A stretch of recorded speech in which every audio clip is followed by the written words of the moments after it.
nobody, of course, will forget the Christmas that we had the real sheep. And this is Father Jim's first Christmas at St. Thomas of Becket. Father thought it would be really nice to follow Francis of Assisi's idea and have a living creche. And so we couldn't get an ox, but if we could have done, he would have had that too. I went to this farm and I said, could I borrow your 2 sheep? He said, oh, no problem. Mimi, Mumu, viens ici. So Mimi and Mumu must have looked up and they trot over to the man, you know, and he pats them on the head and I thought, whoa, what obedient little sheep. So at the end of the service came and I said, you know, the Lord says that we are his sheep. And that's a really pastoral scene. I said, and today I've decided that we will have some sheep as a part of our little celebration here. This was the end of the Mass. 200 kids, 300 kids there. And I said, and here's our sheep. And the kids go, wow! Well, the sheep just took off, you know.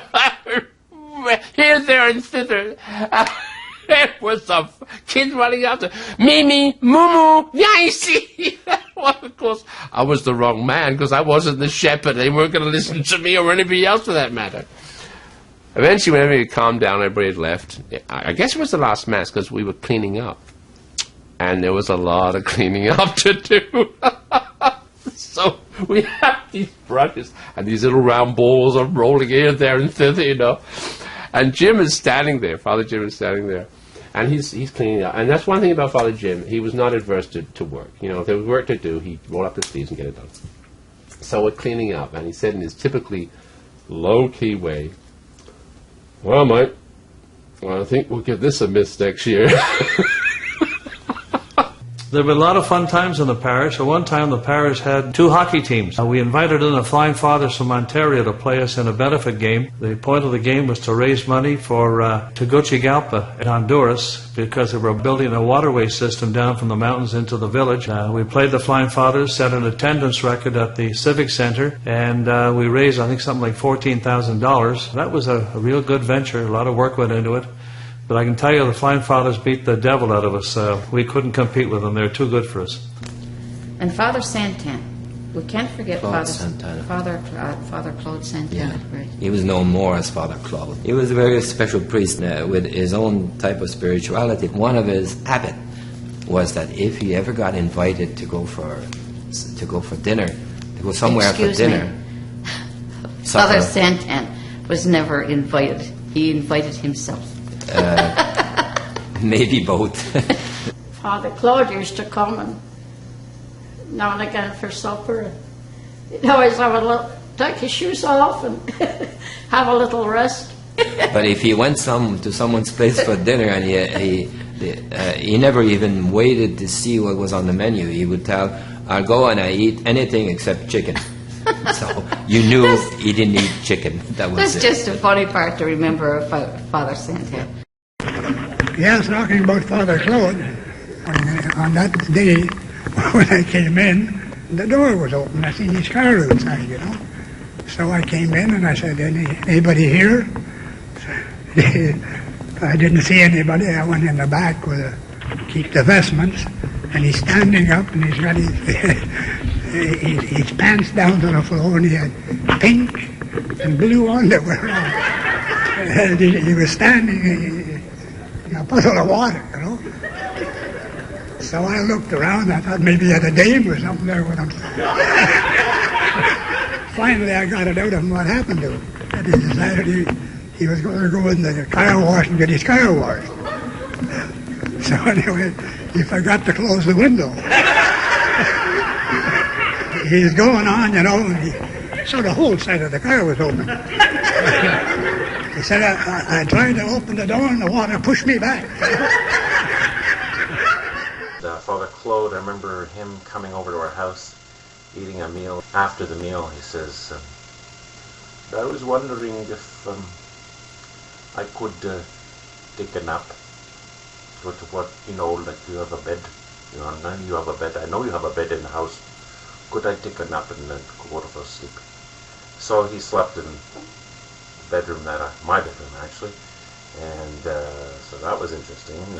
Never had that done before, but that was okay. I am most known to Beckett as a deacon who spent 15 years in service here. I had had cancer 3 times. The thing that was different in my case was Beckett.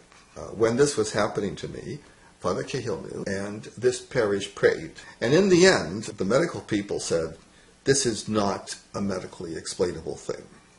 And it's led me to believe very thoroughly that I am alive and I'm here and I'm doing what I'm doing because of Beckett's prayers.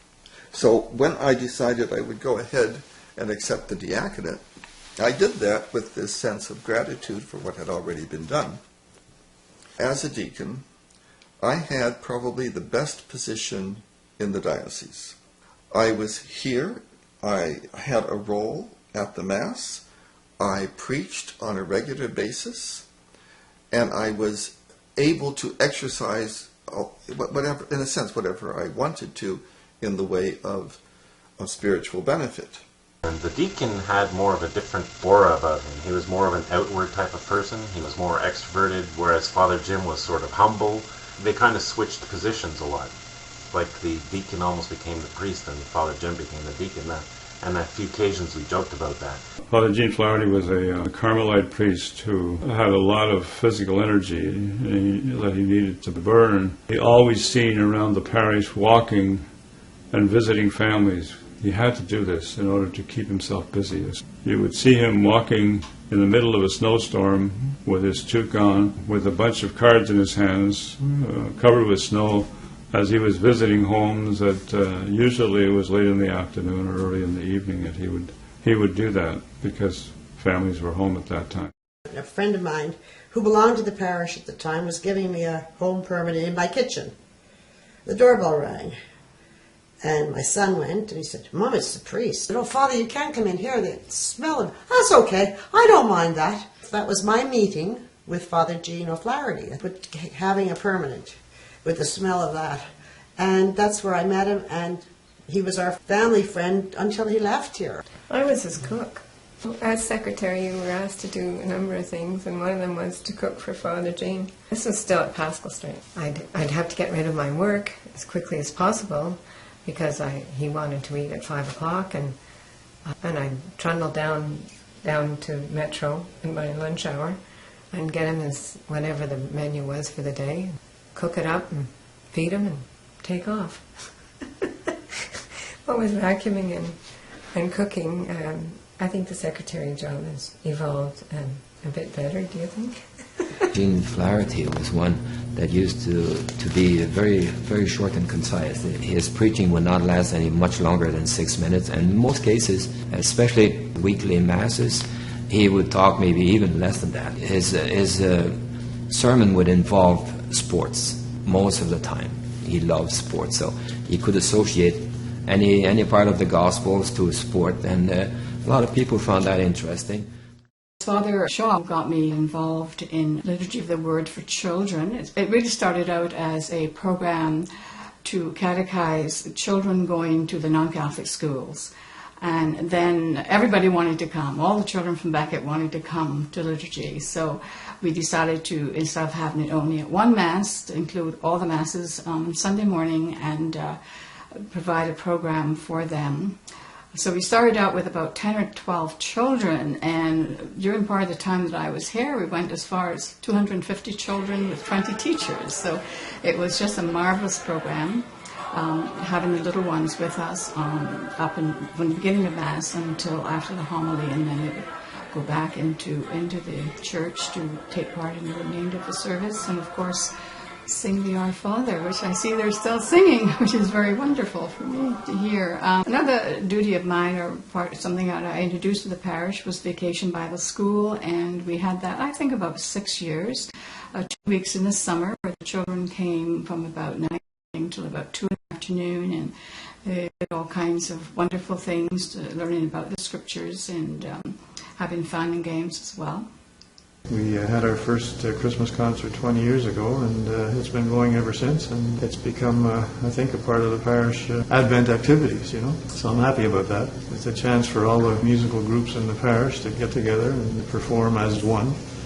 Also prepares people for Christmas and gives them an opportunity to relax in the hustle bustle of Christmas and just enjoy some Christmas music. And there's no collection, there's no need to give money.